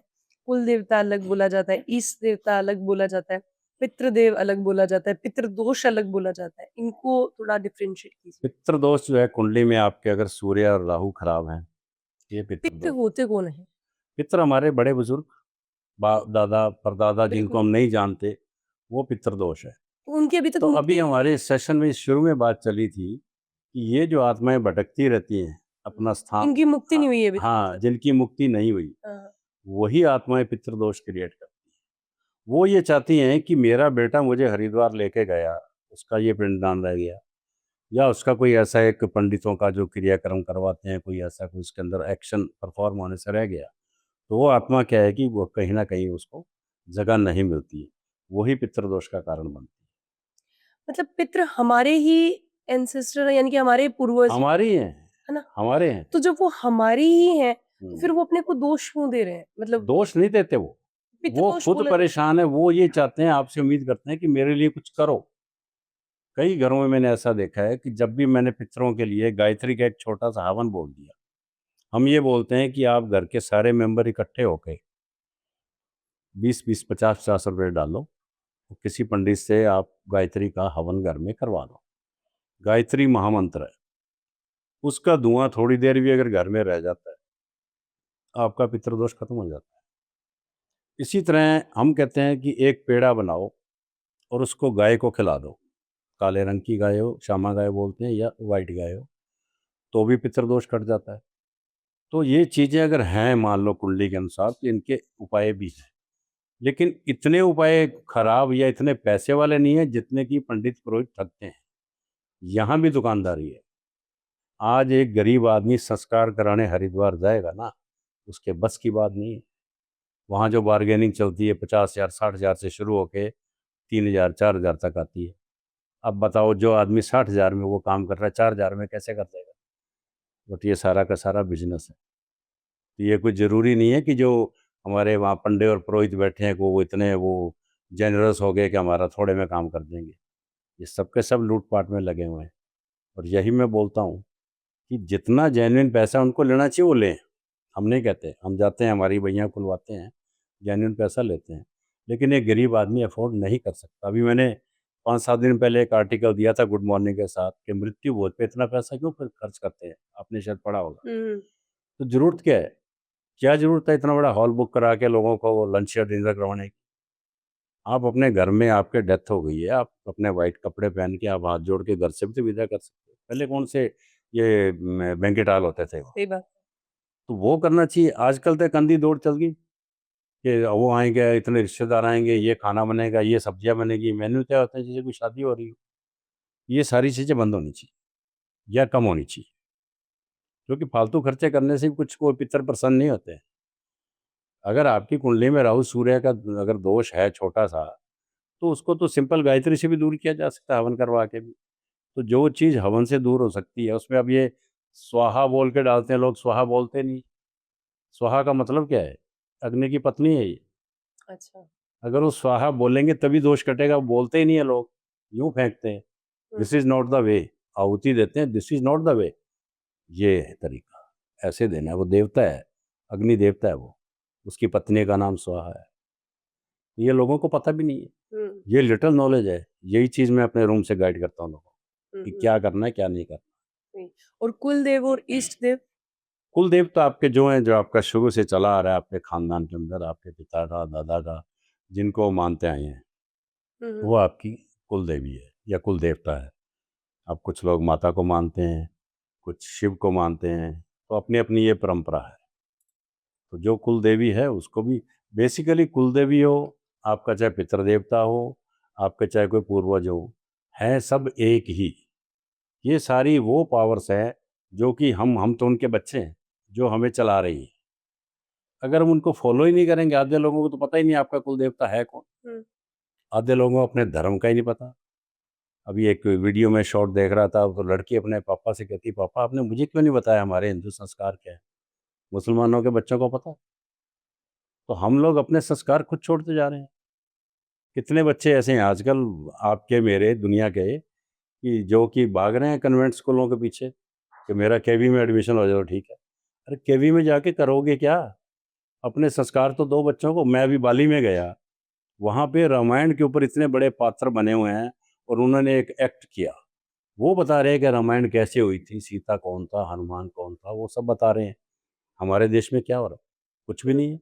वहाँ हर घर में मंदिर है, बिना वो फूल चढ़ाए वो घर से निकलते नहीं है। हमारे इंडिया में क्या हो रहा है? कहाँ है ये कल्चर?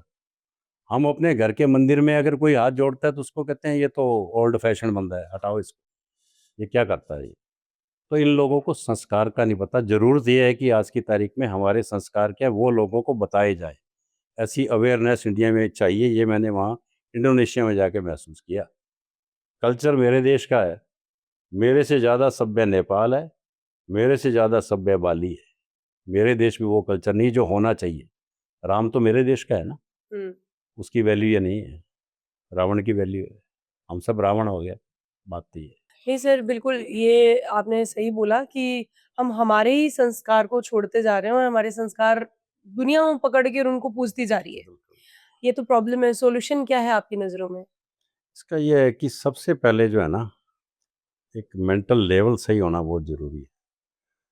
मैं किसी नेता की बुराई नहीं करता हूँ, लेकिन मैं जब स्टेटमेंट सुनता हूँ टीवी पे, तो कोई तो कहता है सनातन को कूड़े में डाल दो, कोई कहता है रामायण थी ही नहीं, कोई कहता है राम ही नहीं था। तो जब ये चीज़ें सुनते हैं तो बहुत दुख होता है। तो ये हमारा जो कल्चर है, हमारे जो लोग सत्ता चला रहे हैं, हमारे देश को चला रहे हैं, अच्छी बात है, हमारे देश को बहुत अच्छा पीएम मिला है, नो डाउट। वो एक कल्चर की ओर हमें ले जा रहे हैं। इसी तरह के अगर सब नेता सोच रखें अपनी, तो हमारा कल्चर बच सकता है।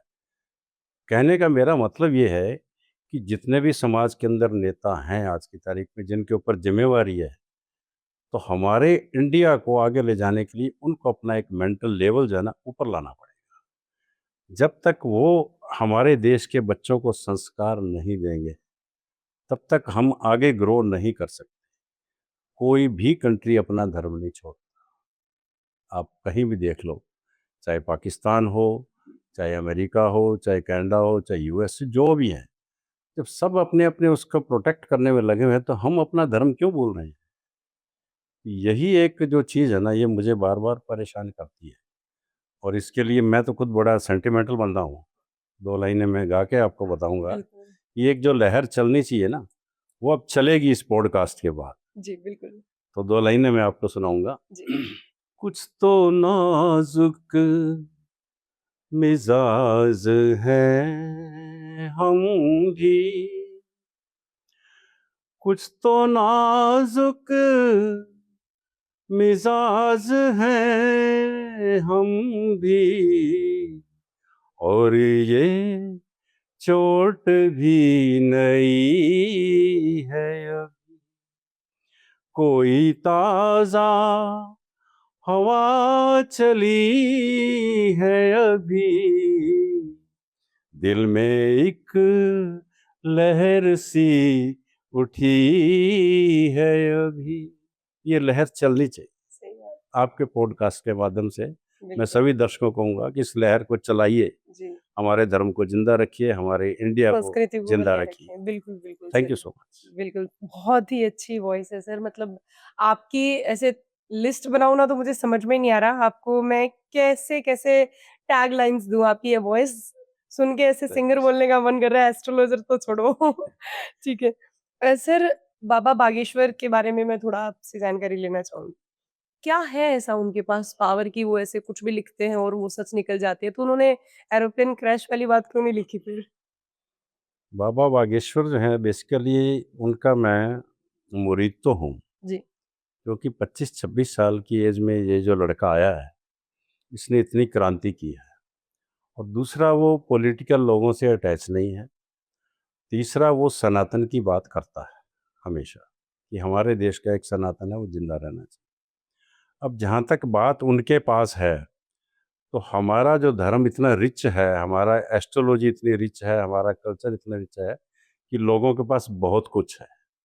ये तो एक बागेश्वर बाबा है, हज़ारों लोग ऐसे मिल जाएँगे जो पर्ची लिखे बिना ही आपको बता देंगे कि क्या होने वाला है। यही जानना चाह रहे हैं ऐसा क्या? सवाल ये है कि वो जो करते हैं, उनके जो पूर्वज थे, बाप-दादा जो भी थे, उनके पास वो हनुमान जी के भगत हैं, और हनुमान जी का कोई ऐसा उनके पास मंत्र है या जो भी है व्हाटएवर।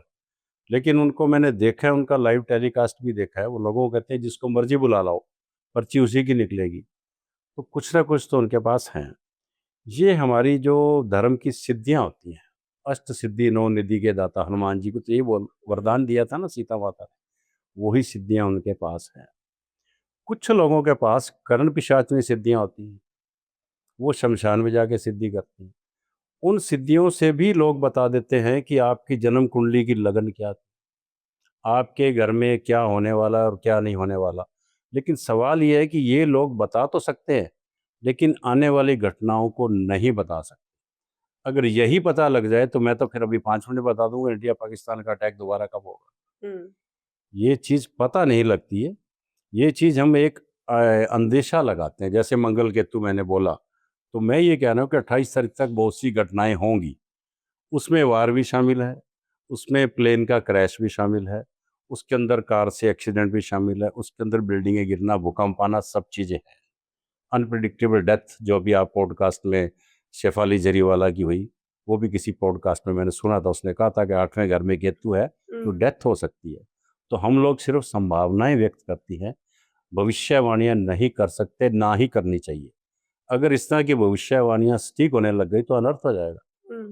लोग एयर इंडिया तो क्या, लोग ट्रैवल करने बंद कर देंगे। बात तो ये है। तो यहाँ फिर वही चीज़ आ जाती है कि आपकी जिस वे में जैसे मौत लिखी है होगी तो वैसे। उस सुपर पावर से हम ऊपर नहीं जा सकते, उसका पार हम नहीं पा सकते। गुरबाणी में बिल्कुल साफ सुथरे शब्दों में लिखा हुआ है।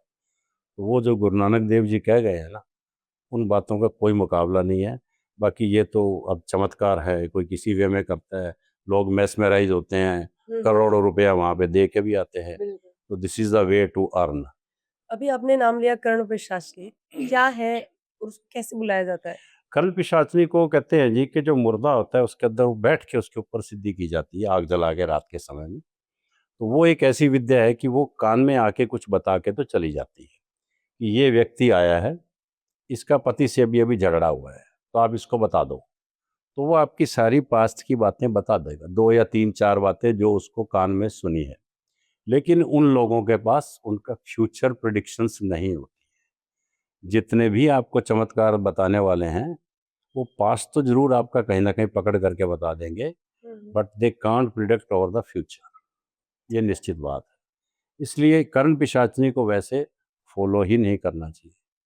जिसका शुरुआत ही वहाँ मुर्दों से हो रहा है, शमशान घाट से हो रहा है। अघोरी जो सारे हाँ, हैं लगभग यही अघोरी है कि क्या करते हैं, मीट शराब सब कुछ खाते हैं, मांस तक खाते हैं, आदमी का मांस तक खाते हैं।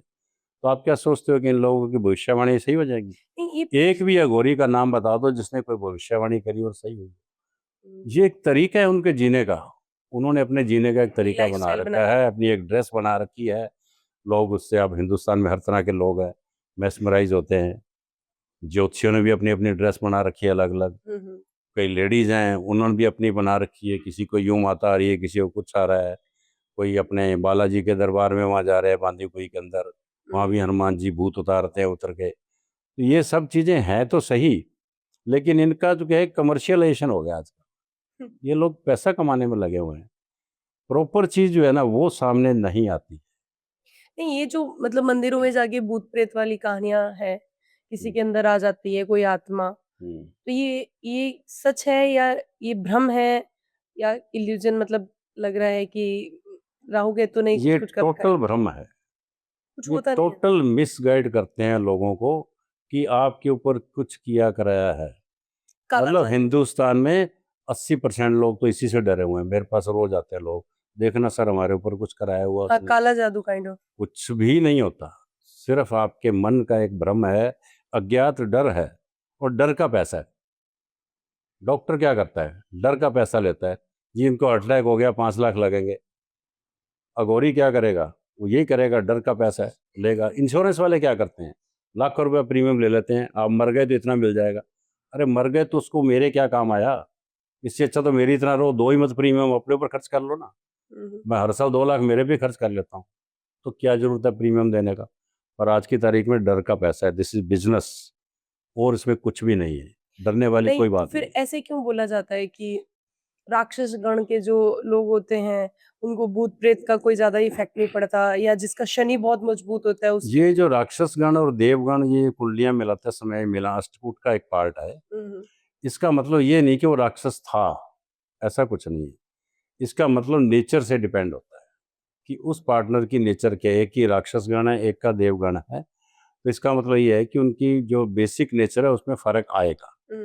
कभी कभी ये देखा है कि पति हाथ उठाता है, मारता है, औरतों को करता है, ये सब उनके अंदर वो डीड्स शामिल हैं। और वो शामिल क्यों है, उनके नेटल चार्ट में वो चीज़ें मिलेंगी आप। नहीं, उनको भूत प्रेत का इफेक्ट नहीं पड़ता, ऐसा सुनने में आता है ना कि जिनका राक्षस गण है उनके ऊपर भूत प्रेत ज्यादा नहीं इम्पैक्ट नहीं डालते। नहीं, ऐसा नहीं है। रब की लाठी में कहते हैं आवाज़ नहीं होती, जब उनके ऊपर पड़ती है तो ऐसी पड़ती है, तो पानी नहीं मांगते वो लोग। इसलिए ये तो आप दिमाग से निकाल दो, अल्टीमेटली विनर वही रहेगा जिसके कर्म अच्छे हैं, जो देवगण का बंदा है, जो अपने मुद्दे पे, ओशो भी यही कहते थे कि आप अंदर से अपने प्रति अगर ईमानदार हो तो आपसे बढ़िया कोई आदमी नहीं है। लेकिन हम अपने प्रति ईमानदार नहीं हैं। हमने वही काम करना जो मेरे स्वार्थ का है, दूसरा काम हम करते नहीं है।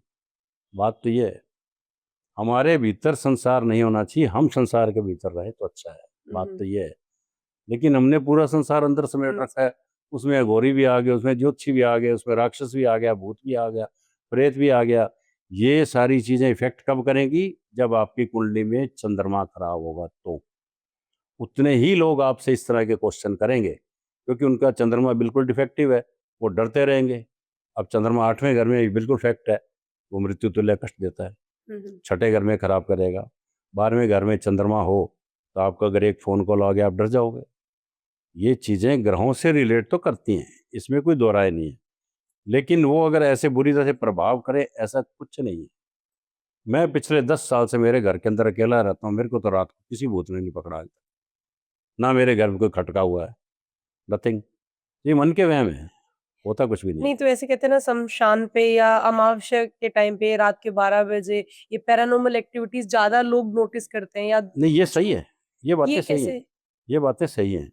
ये जो अमावस की रात हो गई या शमशान घाट होगी, ये हम भी कहते हैं कि आपने जो स्टोन पहने हुए हैं, तो अगर आप इसको पहन के शमशान घाट जा रहे हो तो इनका ये दूषित हो जाएगा, क्योंकि वहाँ पे जो मुर्दा जल रहा है, अब जलने के बाद तो बॉडी की जो रेज है वो तो खराब ही आएगी ना।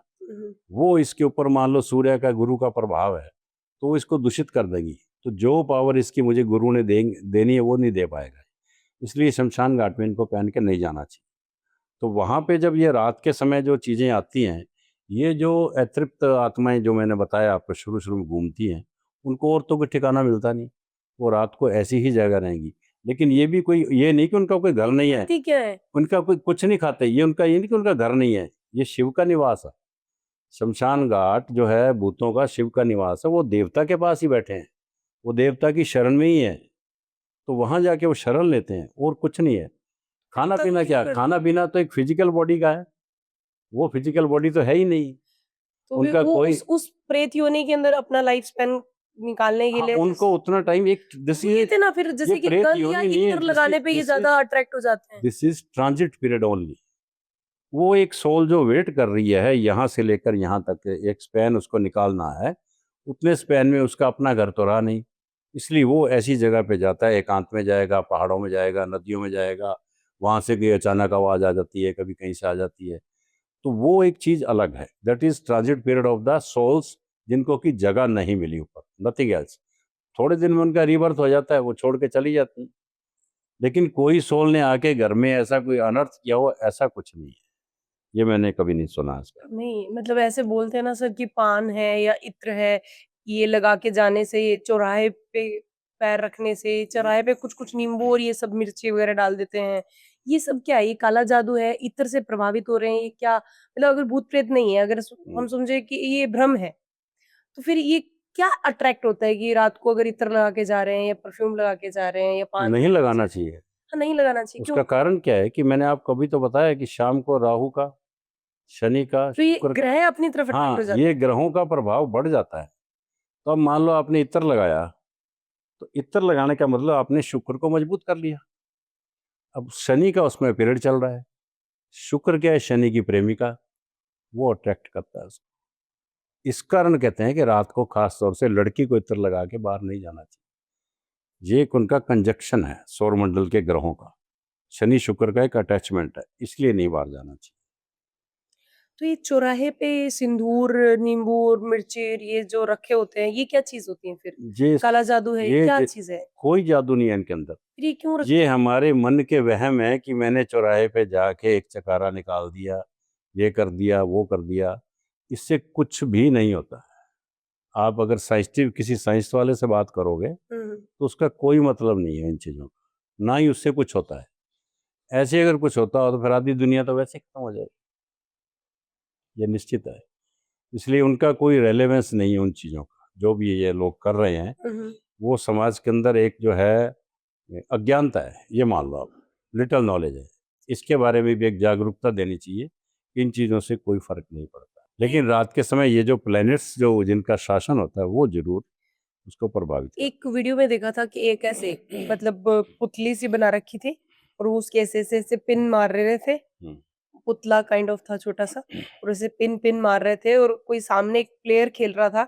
जैसे ही वो पिन उसको मारी वो प्लेयर गिर गया, ढेर हो गया। हम्म। जैसे कोई फुटबॉल का मैच चल रहा था, ऐसा कोई था, वीडियो काफी वायरल हुई थी। ये आजकल सारे एआई के चमत्कार हैं जी, इनमें कुछ भी आनी जानी नहीं नहीं तो है। ये नहीं होते काला जादू जिसमें ये पिन वगैरह मार नहीं, के किसी को कुछ नहीं भी होता, ऐसा कुछ कुछ नहीं भी होता। नहीं होता? कोई किसी को, कहते हैं ना, राम किसी को मारे नहीं, ना हत्यारा राम, आप पे वो मर जाएगा कर कर खोटे काम। तो कोई किसी को मार नहीं सकता, ना ही राम मार सकता है। इसलिए ये जो मन के वहम है समाज के अंदर, इसको, अज्ञानता को वैसे एजुकेट करना पड़ेगा लोगों को। इनका जी। कोई ऐसा प्रभाव नहीं है। हाँ, ये है कि आपने अगर स्टोन गलत पहन रखे हैं या आपने घर के अंदर कोई ऐसा एक्ट कर रखा है, जैसे मैंने वास्तु का बताया, तो आपको अज्ञात डर सता सकता है। बेसिकली इनसे होता कुछ नहीं। नजर होती है क्या? नज़र होती है। ओके। नज़र का मतलब ये होता है कि ये छोटे बच्चों की ज़्यादा लगती है। उसमें यह लगता है कि दूसरे आदमी के अंदर से एक आवाज़ निकलती है, इसके पास इतना है, मेरे पास नहीं। तो उसके अंदर जो हुक उठती है ना, उससे दूसरे आदमी का अनिष्ट थोड़ा सा होता जरूर है। इसलिए पुराने ज़माने में हमारे माँ बाप दादा करते थे, नज़र उतारते थे। तो हम ये कहते हैं कि गूगल घर में जलाओ, लोबान जलाओ, ये चीज़ें तो अच्छी हैं। लेकिन अगर आपके कुंडली के अंदर राहु खराब है या चंद्रमा खराब है, तो आपको घर में धुआं नहीं करना चाहिए। धूप बत्ती बिल्कुल नहीं जलानी चाहिए, आपको जोत जलानी चाहिए। जिन घरों के अंदर औरतें परेशान रहती हैं, उनको घर के दक्षिण दिशा में एक दीपक जलाना चाहिए 40 दिन लगातार। और वो दीपक कैसा होगा? तिल का तेल होगा उसमें, बत्ती जो है मोली की होगी उसके अंदर। तो वो जो है आत्माएं जो है इसमें, जो घर के अंदर सुनते हैं कि प्रवेश करती हैं, वो नहीं करती। दक्षिण के अंदर यम का निवास होता है। तो ये जो उपाय बने हुए हैं, ये तो बिल्कुल परफेक्ट है, इसमें कोई दो राय नहीं है। तो ये सिर्फ एक स्टेट है, मेंटल स्टेट है जो आप नजर नजर। से बचने के लिए क्या क्या रेमेडी होनी चाहिए? नज़र से बचने के लिए सबसे बड़ी बात तो ये है कि आप, जैसे पानी का एक लोटा है, इसको सिराने रखो रात को, और सुबह इसमें हल्दी मिला के उसका छिट्टा घर में दे दो। अगर आपके मंगल के कारण कोई नज़र लग रही है, बार बार चोट लगती है, तो आप लाल मिर्चें साथ ले लो, लाल रंग की। उनको सोमवार के दिन पानी में भिगो के मंगलवार को बीज समेत उनको किसी पेड़ पे डाल, पौधे पे डाल दो उसको, तो आपका मंगल कंट्रोल हो जाएगा। किसी गाय को रोटी खिला दो, फिटकड़ी से दांत साफ करो, आपका बुध स्ट्रांग हो जाएगा। 400 ग्राम चने की दाल आप मंदिर में रखवा दो, आपका गुरु स्ट्रांग हो जाएगा। किसी औरत को, विधवा औरत को, ब्राह्मणी को, गरीब को एक सूट सिला दो, शुक्र मजबूत हो जाएगा। किसी कोड़ी की, गरीब की हेल्प कर दो, शनि मजबूत हो जाएगा, तो अपने आप हो जाएगा। तो इन अगर ग्रह को मजबूत कर दे तो नजर नहीं लगेगी? बिल्कुल। जरूरी नहीं कि ग्रह के लिए आप ज्योतिषी के पास जाओ, ये स्टोन पहनो, ये कोई जरूरी नहीं है। इन आप रेमेडीज से यही एक्ट कर दोगे तो आपके ग्रह अपने आप मजबूत है। मैंने बोला ना कि सुबह आप, अगर आप जल्दी उठ गए, अब मेरे को लोग पागल कहते होंगे कि 3:30 बजे उठ के बैठ जाता है, हम्म, लेकिन सुबह जल्दी उठने से सूर्य अपने आप मजबूत हो जाता है।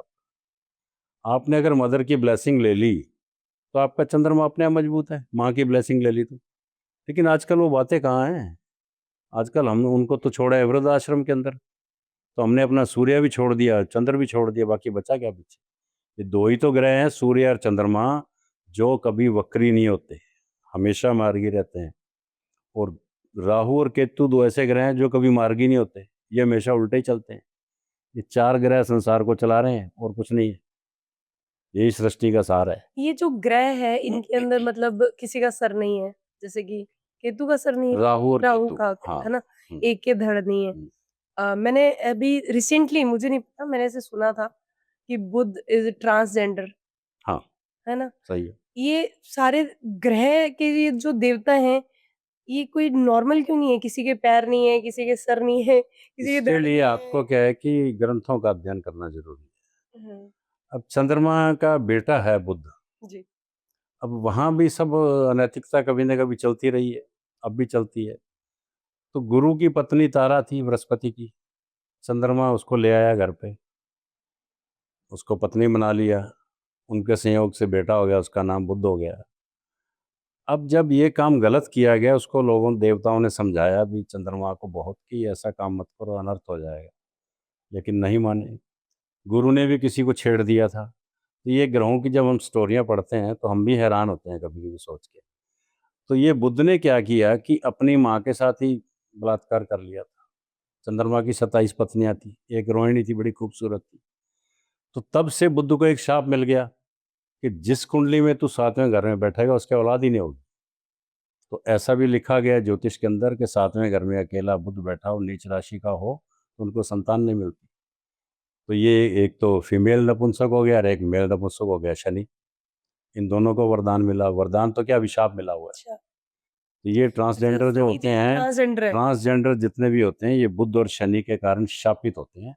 इसलिए इनका आगे वंश नहीं चलता, क्योंकि इन्होंने किसी के वंश को खराब किया हुआ है।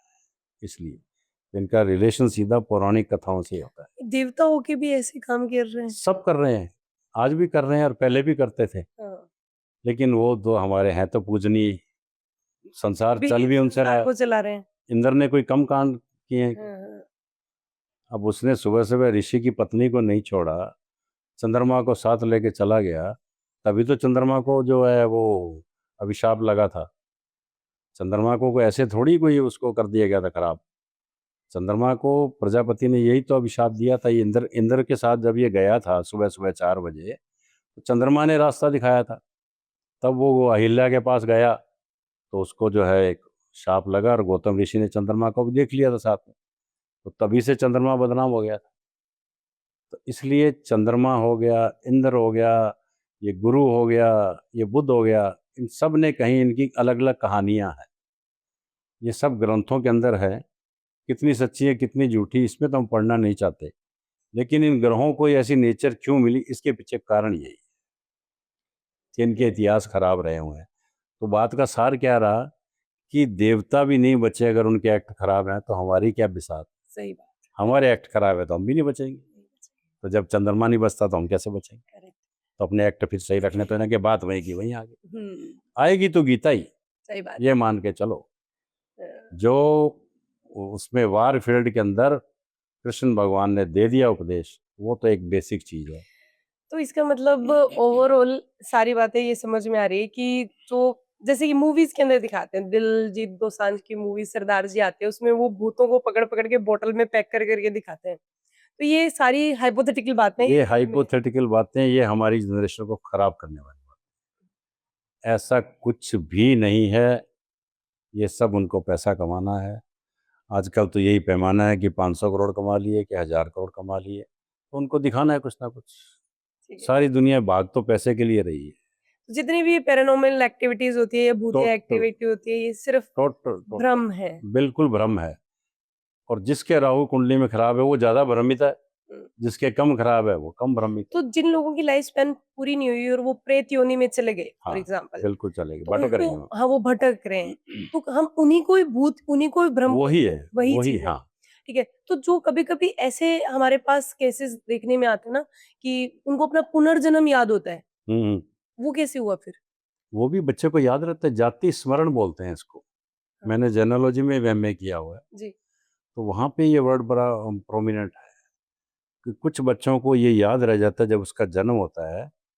इवन तक कि ये भी याद रह जाता है कि वो अपना घर तक बता देता है हाँ, कि मेरा फैमिली ये घर मेंबर्स था। बता देते हैं। इसको जाति स्मरण बोलते हैं। कैसे? जाति स्मरण एक वर्ड है। जी।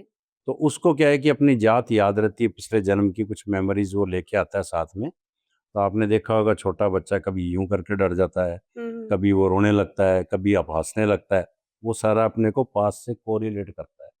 हम जब मरते हैं ना, तो हमारी बहुत सारी इच्छाएं होती हैं, तो वो हम साथ लेके ही मरते हैं। तो जैसे ही हमारा मान लो तुरंत जन्म हो गया, दूसरी कोख हमें मिल गई, तो हम उसी के अनुसार एक्ट करते रहते हैं। अरे यार मेरा तो बेटा अकेला रह गया वहाँ पे, उसको कौन संभालेगा, उसको देख कर डर जाएगा वो। अरे वो सोचेगा यार मेरी तो शादी हो गई थी यार अच्छी भली, वो हम्म, हंसने लगेगा। तो ये सारी चीज़ें जो होती हैं, ये पूर्व जन्म की मेमोरी हमारे साथ होती है। हमारे भी तो सॉफ्टवेयर लगा हुआ है, हम्म, ये तो भगवान ने नायाब चीज़ बनाई है ना। अब किसी किसी को याद रहता है, जिसका बुद्ध बहुत पावरफुल होता है उनको सब चीज़ें याद रहती हैं। मंगल मेमोरी का कारक है। अब जिन कुंडलियों में मंगल 11वें घर में है, मंगल 5वें घर में है, उनकी मेमोरी बड़ी शार्प होती है, उनको सब याद रहता है। तो मतलब पुनर्जन्म मतलब एग्जिस्ट तो करता है। बिल्कुल एग्जिस्ट करता है। या है ना? पास्ट लाइफ रिग्रेशन वाला से पूछो, हाँ, past life past regression. Life regression कराते हैं, इसमें भी लोग पैसा कमा रहे हैं। हम्म। 80-80 हज़ार रुपया, 1-1 लाख रुपया ले रहे हैं। सिटिंग के रहते हैं। हम लोग कहते हैं हमें सिखा दो, कहते 2 लाख लगेंगे। तो ठीक है भाई, अब लगेंगे तो लगेंगे, क्यों जाएं उस और। ठीक है। हमारे पास काबिलियत होगी तो खुद ही सीख लेंगे। सही है। ज्योतिष भी तो हमने खुद ही सीखा नहीं, है। ये सच है क्या पास्ट लाइफ रिग्रेशन में ऐसे सोल निकल के बाहर पुराने पिछले जन्म में वो एक जाते हैं? चित्र है, वो एक प्रोडक्शन दिखाते हैं कि ये लेटा आदमी, एक हाँ। सोल निकली और वो चलेगी। वो तो एक तरह सा बताने का तरीका है, लेकिन सोल तो निकल के फिर जब वो जाती। स्टोरी कैसे बताते हैं वैसे, मतलब वो खुद से ही, मतलब कोई बंदा पास्ट लाइफ रिग्रेशन करवा रहा है, हम्म वो लेटा हुआ है, हम्म। जो एक्सपर्ट है वो वो कर जो एक्सपर्ट है ना, उसके पास इतनी क्वेश्चंस पूछने की एक पावर होती है कि बंदे को लटा के वो उसके पास्ट में ले जाता है। ये हम्म, मेस्मराइज का एक पार्ट है ये। हम्म, तो जब वो उसको ले जाता है तो थोड़ा सा वो उस दुनिया की ओर चला जाता है, तो कुछ ना कुछ वो जवाब देने लगता है। ये थ्योरी तो पुलिस वाले भी तो लाई डिटेक्टर में क्या करते हैं, हम्म, उसको सुला देते हैं। सुलाने के बाद एक क्वेश्चन को बार बार रिपीट करेंगे, हम्म। तो लाई डिटेक्टर टेस्ट से वो पकड़ा जाता है, क्योंकि वो बार बार एक झूठ का सामना नहीं करता, वो सच बोलने लगता है। तो बेसिकली ये एक तरह से साइकोलॉजिकल ट्रीटमेंट है। और पास्ट लाइफ रिग्रेशन एक अपने आप में विधा है, ये एक ज्योतिष का एक पार्ट है, ये विधा अलग है। जो हम लोग बात कर रहे थे कि ये जो ग्रह नक्षत्र है इनके ऊपर काल सर्प दोष भी आता है, ये क्या चीज होती है? काल सर्प दोष का ये भी एक हवा है। अच्छा। इससे कोई फर्क नहीं पड़ता, सिर्फ इतना ही है काल सर्प दोष कि सारे ग्रह 180 डिग्री में या तो राहु के उसके अंदर चले जाते हैं, मुख के अंदर, या केतु के मुख के अंदर चले जाते हैं। उन कुंडलियों में 180 डिग्री पे एक ही ग्रह बाहर होता है, चाहे राहु या केतु। इसका मतलब ये हो गया कि सारे के सारे एक साइड में ग्रह चले गए, तो कुंडली का दूसरा हाफ खाली रह गया। हम्म। तो वो जो दूसरा हाफ खाली रह गया, उसके रिजल्ट उस जातक को नहीं मिलते, इसलिए कालसर्प दोष है। ये बेसिकली वैसे 12 प्रकार का होता है, इसको और ज़्यादा डीप में जाएं तो 144 प्रकार का है। लेकिन कालसर्प दोष वाले जो मेरा अनुभव है, बड़े इंटेलिजेंट लोग होते हैं, अच्छे अच्छे लोग हैं, सचिन तेंदुलकर जैसे और भी कई लोग हैं जिनकी कुंडली में कालसर्प दोष था और बड़े एंजॉय किया उन्होंने लाइफ को, भारत रत्न तक लिया है उन्होंने।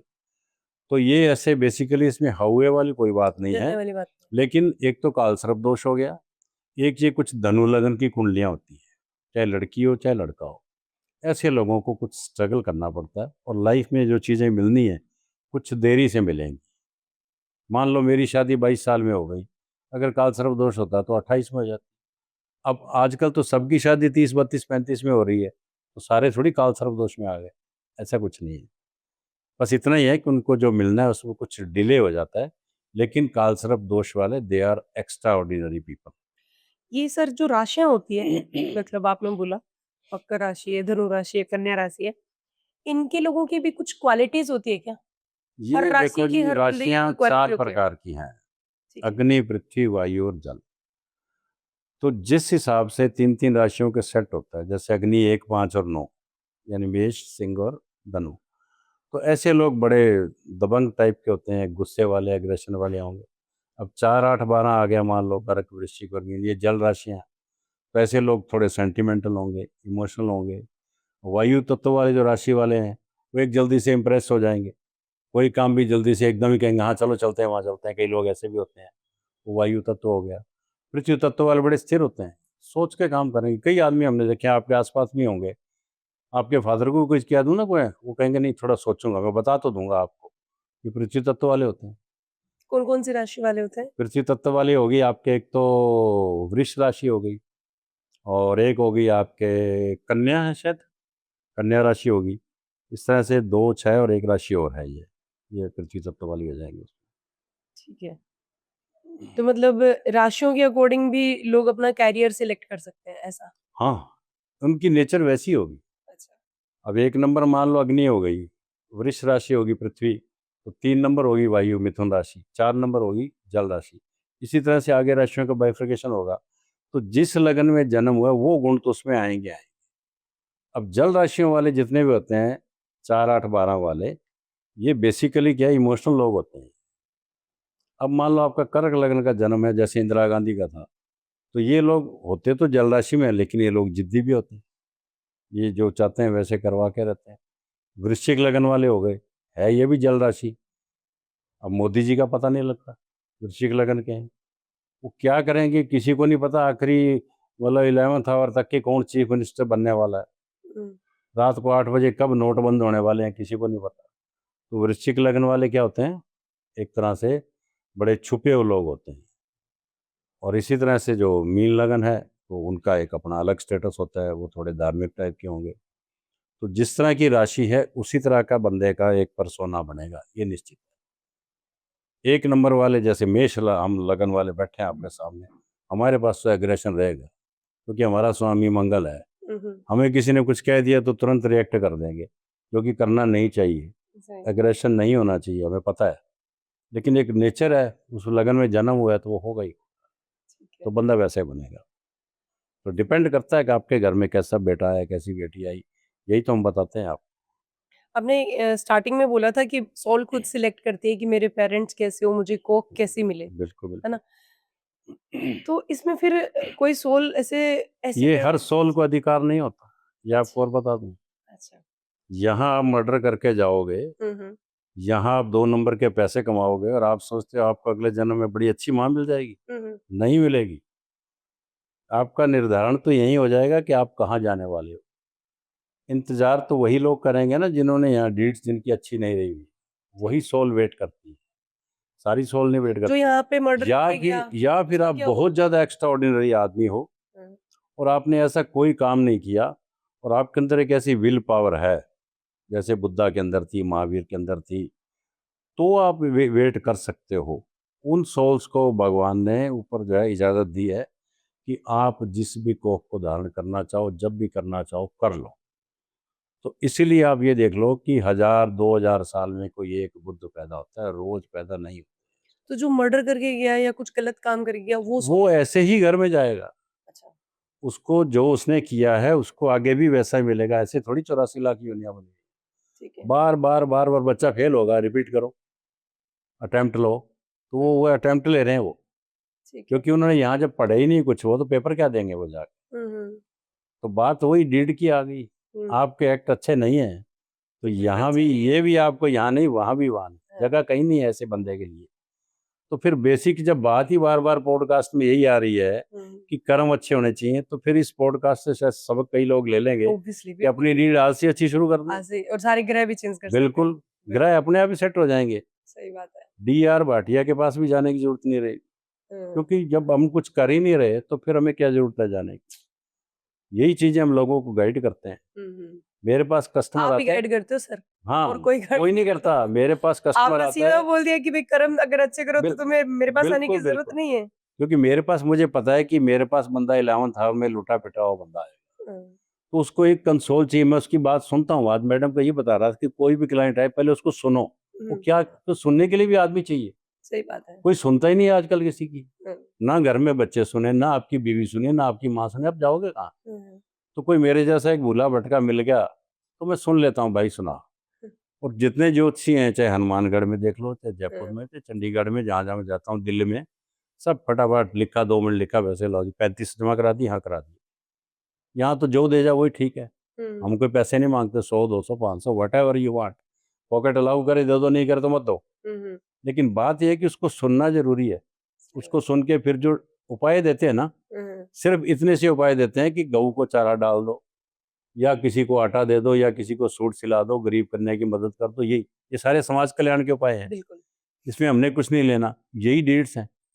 तो मैं ये सोचता हूँ कि इससे बढ़िया तो कोई काम नहीं। मुझे भगवान ने चुना हुँ, हुँ, और मैं अगर ये काम कर रहा हूँ और लोगों को आधा आधा घंटा, एक एक घंटा दे रहा हूँ, आई एम द बेस्ट, सही आई बात थिंक है। सो। बिल्कुल, बिल्कुल 100% सर। सही बात है सर, आपसे मिलकर ओवरऑल गीता का ज्ञान और कृष्ण जी का साक्षात दर्शन हो गया हमें तो कि ओवरऑल हम और हमारे दर्शक ये चीज़ समझ गए हैं कि सब कुछ चेंज किया जा सकता है, अपने अकॉर्डिंग किया जा सकता है, खेल सारा कर्मों विल का पावर, है। विल पावर प्लस डीड, सही दो बात। अच्छे रख लो अपने एक्ट। हुँ, हुँ, उसके बाद कहीं भी जाने की जरूरत नहीं है, सही बात। कहीं भूत प्रेत की जरूरत नहीं है डरने की, कहीं आपको किसी से चौराहे पे भटकने की जरूरत नहीं है। सही कुछ बात। भी करो आप, बिल्कुल, बिल्कुल। सर फार्मूला वही है, अपने प्रति ईमानदार ईमानदार, रहो, ठीक बस। है।